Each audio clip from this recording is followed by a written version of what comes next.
So there's like a little bit of confusion with like the box selection and then clicking. I just want to go over that for a second because I think it's important. So I'm just hitting the Z key to undo some steps. So let's say if these are all in a flat hierarchy, I'm just going to unparent them. So there's no parent, there's no child here. They're just kind of like we just duplicated them. So if I select the bottom one and then I want to shift select the next one to parent it to that one above it, if I draw a box around it, it doesn't get the desired effect we want. We want to just be able to select this by clicking it and then hold down shift and click the one above it. And then you get more precision that way than drawing a box. And then I hit P, I'm not holding down any buttons, and then that creates the hierarchy. Same thing for this guy, hold down shift and then click the one above it.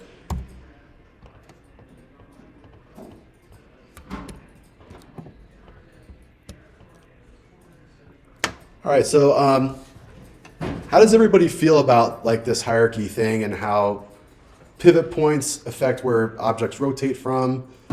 Pretty good. Does it feel okay? And some of these, again, so some of these concepts take a little while to sink in. Some will make sense right away. Some will just be like, okay, after a couple weeks you get it. So if you're feeling like it's not clicking, it's okay. We're gonna repeat these steps over and over, and it's gonna make sense. And I'm the same way. So like certain things I grasp really fast, and some things I'm just like, yeah, that went over my head, but I think I'll figure it out over time. So don't feel bad if it's not setting in super quick. All right, so let's look at that robot file. So let's go to File, Open. So when you go to Open, you should see a folder that says Robot Cute. If you don't, we want to set our project and to open scene. Yeah, open scene. Yep, sorry. If you don't see that, just go to File and go to Set Project, and that's just telling Maya where the default folder we want to work from is.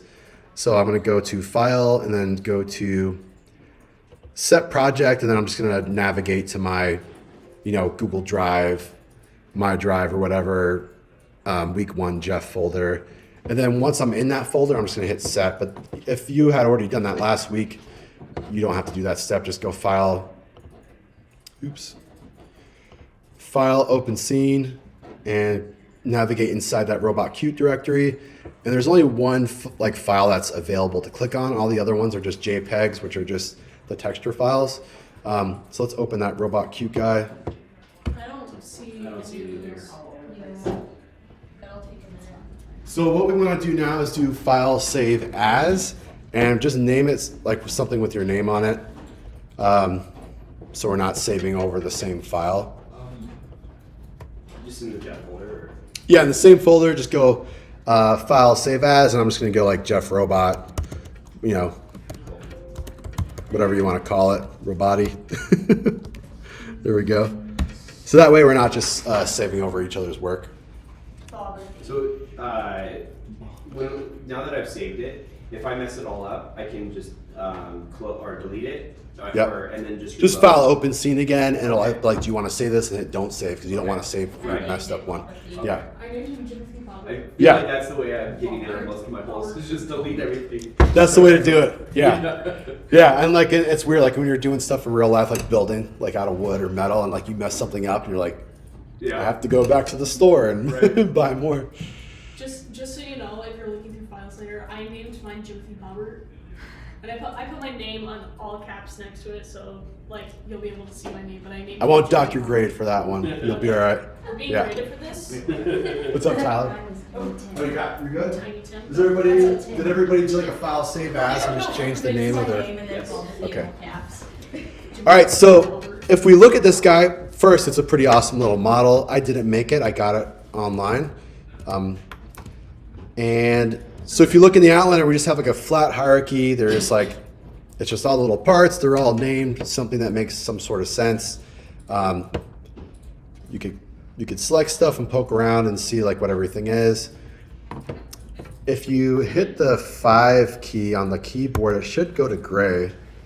And if you hit the 6 key again, it goes back to texture mode. And I know Shanna's doesn't do that because hers is green for some reason. But, you know, if you're having a hard time looking at it, because some of these parts are pretty dark. So if you hit the 5 key, it should go to gray.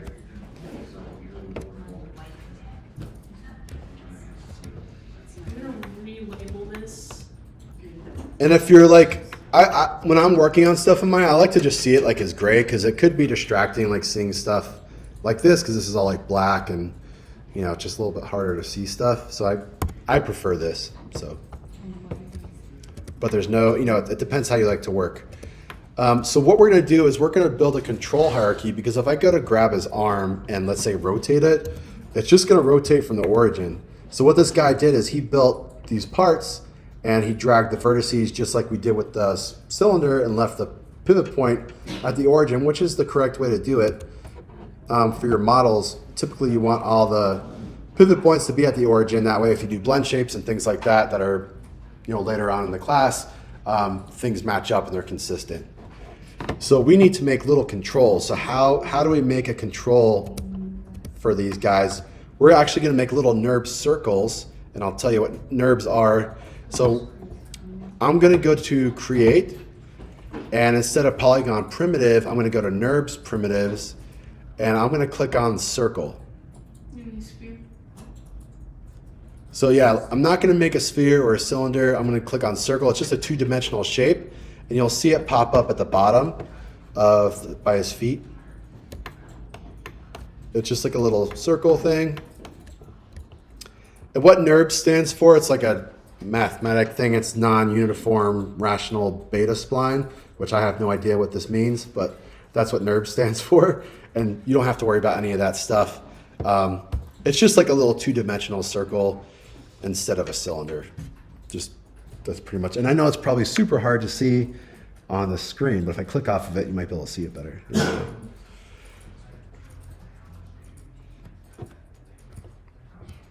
So we're actually going to use this to move it into place and parent the geometry to these little circles, and these are going to control the character's geometry. So to kind of start out, we can actually do that. We could just grab the move tool and move this little circle in space. We could move it up. Let's say we want to go to his elbow. So I'm going to move it, you know, up towards his elbow and kind of get it somewhat. I'm just going to eyeball it, right? I'm just going to kind of center it on his elbow, and it's a little bit too high, so I'm going to move it down. So again, I'm just eyeballing it. We're not getting super precise here, but I just moved it there. And then we could take his like forearm geometry, just like click his forearm, and then shift click that little circle and hit the P button. So now this forearm geometry is a child of this little circle control. And now if I grab that little circle and I'm calling it a control. If I rotate it, it's going to rotate now from that circle's pivot point. So now like we get like a pretty correct behavior of, you know, it's not 100% spot on, but it's pretty close to rotating how we want this to move. Wait, what? I'm confused. Okay, I'll do that again. So I will undo that. Undo a couple times. I'm hitting the Z key to undo. And so let me just delete that circle. So we just opened our scene up. We haven't touched anything yet. We go to create and go to NURBs primitives and create a circle. And that creates this little 2-dimensional circle at the bottom of the scene at the origin by the character's feet. And if I grab the move tool, I can move it up and kind of just move it over now to his elbow.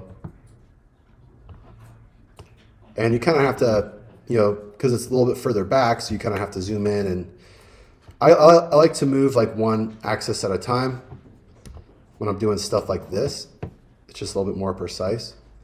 And I'm a little bit too low. I kind of want to be in the center of like that ball shape. So again, I'm just kind of roughly moving it. We're not getting super precise. But once you have it into place, we could, like if I just tried to rotate this forearm, it's going to rotate from down here because it doesn't have a good pivot point. But we could utilize that circle's pivot point that we just moved by parenting the forearm to that circle So I'm gonna click the forearm, hold down shift, click the little circle. As you can see I have them selected, hit the P key. So now when I click that little circle and move it, we've now rigged that forearm so it moves with that circle, which is our little controller.